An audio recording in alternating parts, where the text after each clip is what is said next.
ত্রিপুরা রাজ্য হজ ভবনের প্রস্তাবিত উন্নয়ন সহ হজ যাত্রীদের আরও উন্নত পরিষেবা প্রদানের লক্ষ্যে মঙ্গলবার ত্রিপুরা রাজ্য হজ কমিটির উদ্যোগে আগরতলা মেলামাঠ হজ ভবনে এক গুরুত্বপূর্ণ সভা অনুষ্ঠিত হয়। হজ ভবনের প্রস্তাবিত উন্নয়ন 2026 সালের হজ যাত্রীদের পরিষেবা যাব মৎস্যচাষী ভাইদের জন্য সুখবর। এখানে পাবেন সুলভ মূল্যে উন্নত মানের পাইকারি খুচরো পণ্য সামগ্রী, মাছ ধরার সরঞ্জাম থেকে শুরু করে মাছের যে কোনো রোগের ঔষধ, মাছ ধরার উন্নত মানের মেশিন, বিভিন্ন ধরনের মাছ ধরার জাল থেকে শুরু করে মাছের চারা পর্যন্ত।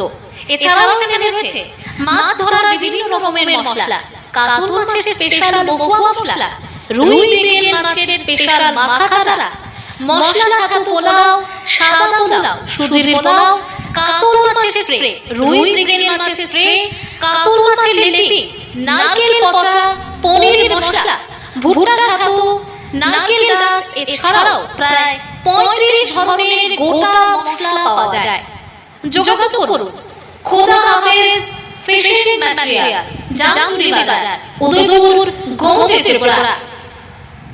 মামুনিয়া যোগাযোগ করুন 7005235397 অথবা 9615067959 এই নম্বরে বাবদ ব্যয়ের হিসাব পেশ সহ আরও গুরুত্বপূর্ণ বিষয় নিয়ে আলোচনা করেন হজ কমিটির মুখ্য কার্যনির্বাহী আধিকারিক সৌরভ আল আমান।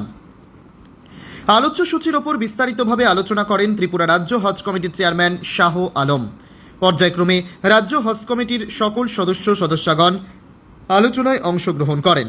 সকলের সর্বসম্মতিক্রমে হজ ভবনের প্রস্তাবিত উন্নয়ন সহ হজ যাত্রীদের পরিষেবা আরও উন্নত করার লক্ষ্যে বেশ কিছু সিদ্ধান্ত গৃহীত হয়। এতে রয়েছে হজ ভবনের আধুনিকীকরণ, জলের সমস্যা সমাধান, এসি সহ লিফট পরিষেবা প্রদান করা। 2027 সালের জন্য 82 জন হজ যাত্রী আবেদন করেন বলে জানিয়েছেন রাজ্য হজ কমিটির চেয়ারম্যান শাহ আলম। বর্তমান হজ কমিটির সময়কালে ভাড়া বাবদ প্রায় 30 লক্ষ টাকা আয় হয়েছে বলে জানিয়েছেন তিনি। রাজ্য হজ কমিটির সিদ্ধান্তগুলো বাস্তবায়ন করার লক্ষ্যে সকলের সার্বিক সহযোগিতা এবং সুপরামর্শ চেয়েছেন ত্রিপুরা রাজ্য হজ কমিটির চেয়ারম্যান শাহ আলম সহ হজ কমিটির মুখ্য কার্যনির্বাহী আধিকারিক সৌরভ আল আমান। উল্লেখ্য, বর্তমান হজ কমিটির চেয়ারম্যান শাহ আলমের নেতৃত্বে হজ ভবনের উন্নয়ন সহ হজযাত্রীদের পরিষেবা এবং আয়ের উৎস বৃদ্ধি পেয়েছে বলে রাজ্যের শুভবুদ্ধি সম্পন্ন মানুষের ধারণা। মহতী সভায় সভাপতিত্ব করেন রাজ্য হজ কমিটির চেয়ারম্যান সহ শাহ আলম।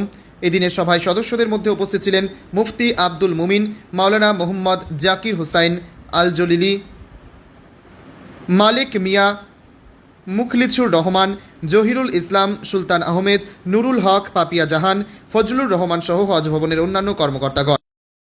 আজকে আগরতলা হজ ভবনে মেলার মাঠে আমাদের আজকে রাজ্য হজ কমিটির গুরুত্বপূর্ণ বৈঠক অনুষ্ঠিত হয় এবং 2026-এ হজযাত্রীদের 82 জন হজে আগমন করবেন, তাদের কাগজপত্র জমা দিয়েছে। সেই লক্ষ্যে তাদেরকে কীভাবে পরিষেবা দেওয়া যায় এবং হজ ভবনে বিভিন্ন উন্নয়ন প্রকল্পে বিভিন্ন প্রকল্পগুলি কাজ দিয়ে বিভিন্ন দিক নিয়ে আলোচনা করা হয়েছে এবং আমাদের মূল উদ্দেশ্য হল হাজিদের পরিষেবা এবং সরকারকে শক্তিশালী করার।